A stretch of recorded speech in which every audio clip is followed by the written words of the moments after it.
This is a little story about my recent nosebleed.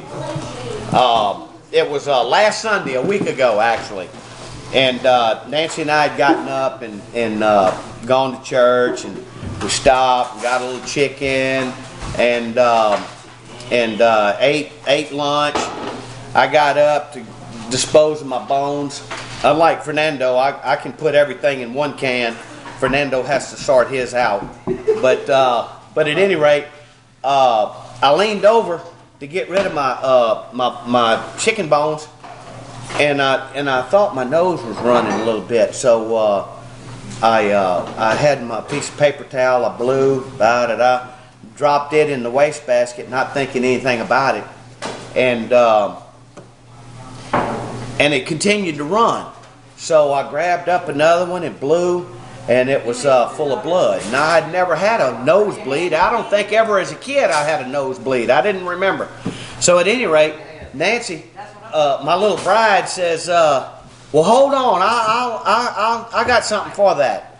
So she disappeared, and I hung my head over the wastebasket and had my nose pinched off. And she come back, and she shoved something up in my nose, and she said, "This will stop it." So, and so she said, "Well, this will work." And then when I got to where I could get away from the can, I looked in the mirror. Oh God! I just heard that. And she had taken a tampon and cut it in half and shoved it up my nose. Oh man! Yeah. That's what they do to professional football players. Well, Fernando, I'm not a professional football player, and I wasn't prepared for that. Okay. Well, I know you're not a professional, but you're a football player. Yeah. No, I never played. So at any rate, this thing stays hung up in my nose for about 3 hours. Did he have a little mouse tail you could pull it out? Well, hey, she cut it in half. A little mouse tail. Hey, Fernando, she had cut it in half. Oh, she had cut it in and it was all gnarled on the end. It was kind of blowed up. Oh yeah, they expand. Exactly. So about 3 o'clock that afternoon. Story, guys. Only your dad. About 3 o'clock that afternoon, I'll go ahead and pull that thing out and discard it and all, and I'm doing okay. And about 5:30, I hit the toilet, and I'm bent over. Here it comes again. I said, "Nancy." She said, "What?" I'm having some issues back here. She says, "Hang on." I need some earplugs. Hey. So she went and got another one and greased the end up, and she shot that thing up my head. And this time she didn't cut it in half. She shoved that thing up as far as it'd go. All the way up to your... Yeah, to my brains. So... or you felt that way anyway.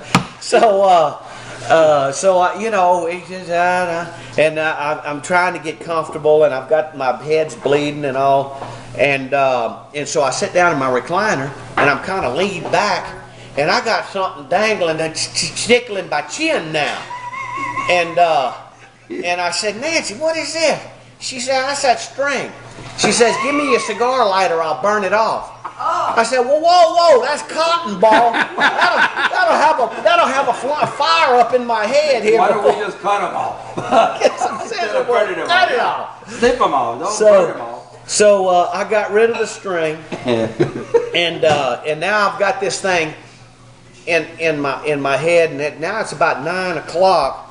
And it's time for me to take my PMs, and my nostril is hurting. Sore.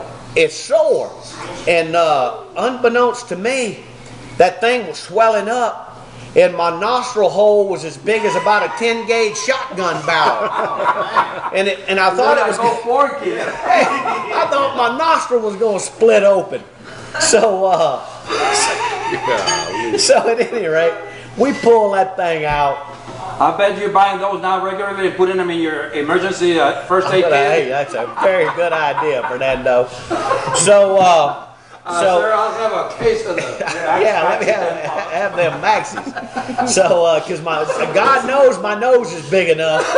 Now it is. You got stretched. So, hey, I was That's what it actually is. concerned about my nostrils Thank you, shrinking Mama. down to a normal size. So, What's causing all the bleeding, KJ? well, we're You gonna take get to that. Coumadin We're or gonna get to aspirin that. or- We're gonna get to that. Oh, okay, I'm curious. So at any rate, I said, well, Nancy, I can't sleep with one of these big things. It'll split my nose open at night. So she said, well, I'll take some gauze and just twirl up some gauze and we'll do it. Well, the one she twirled up was nearly as big as a tampon, so we had to cut that down a little bit.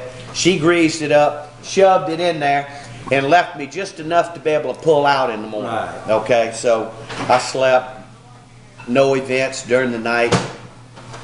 But I'm thinking, we're leaving on Thursday to come up to this bird hunt. And I can't afford to be on the road with nosebleeds Wow. because we're coming up here. And Anybody else? and so Nancy suggested, well, go to that doc in a box and see if they can do something for you. So I went to the little walk-in clinic, told them I had a nosebleed, and the guy looked up in the nose, but at the doc in the box, his instrument was only big enough to see in the cartilage area. And he says, you know what? Adults usually have their problems are in the bony area. Kids are usually in the cartilage area. So, but at any rate, he gave me an antibiotic for another little throat issue I was having, and was going to send me on my way. Says, really, there's nothing we can do for you. It just happens.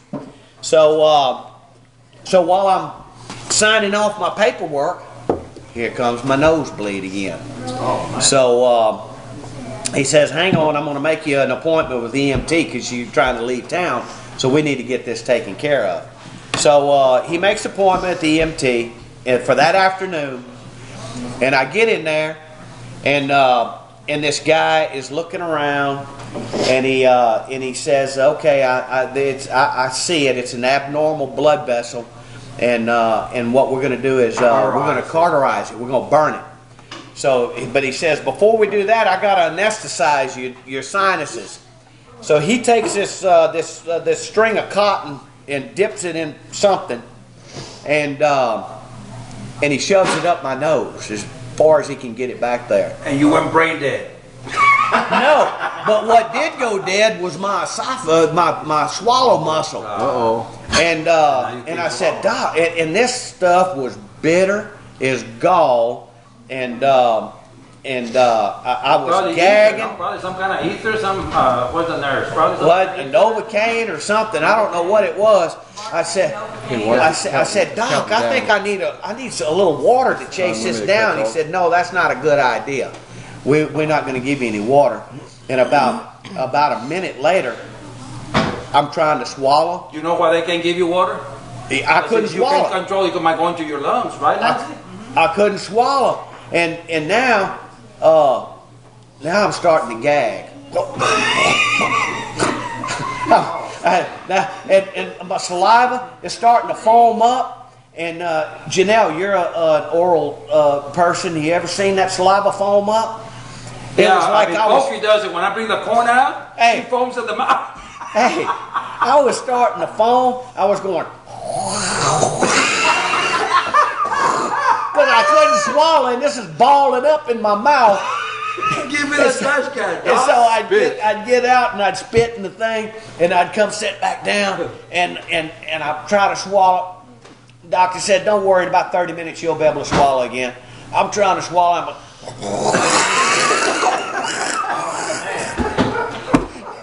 Nancy's looking at me. She's shaking her head. You're making me gag. Quit doing that. Hey, so here come the doctor. In about 10 minutes, my anesthesia's kicking, and he says, okay, I'm going to take this telescope, and we're going to go in there with a telescope and look and see what we can find. Well, he comes out. This telescope is a tube about a foot long with some kind of little eyepiece on it. And it's about as big as a stir straw, okay? I said, Doc, how far back are you going in my head with this thing? He says, oh, not far. not far. So he takes his telescope and he's got the nostril opened up and so he's looking around. He says, "I see it," and we're gonna go in there and burn it. Right now. Yeah, They now. do with the tool while it's in there. Yeah. So he pulls out this thing that looks like a matchstick, okay, and it's got silver nitrate or something on it, and he starts pressing it up against that blood vessel. And now I feel like I got a spent bullet going through my nose here. I mean, this thing. He said it'll be a little uncomfortable, but we're gonna get it. And so he does the first one, and he's rolling it around, and then he pulls out. He says, "Okay, we're gonna do another one." And so he pulls out another matchstick, and he's rolling it around, and I'm saying, "Man, that doctor, that's a little tender up in there." And he says, "We almost there. I'm gonna do it one more time." So I thought you were gonna say he found a piece of tampon stuck in there. no. I think I was all clear.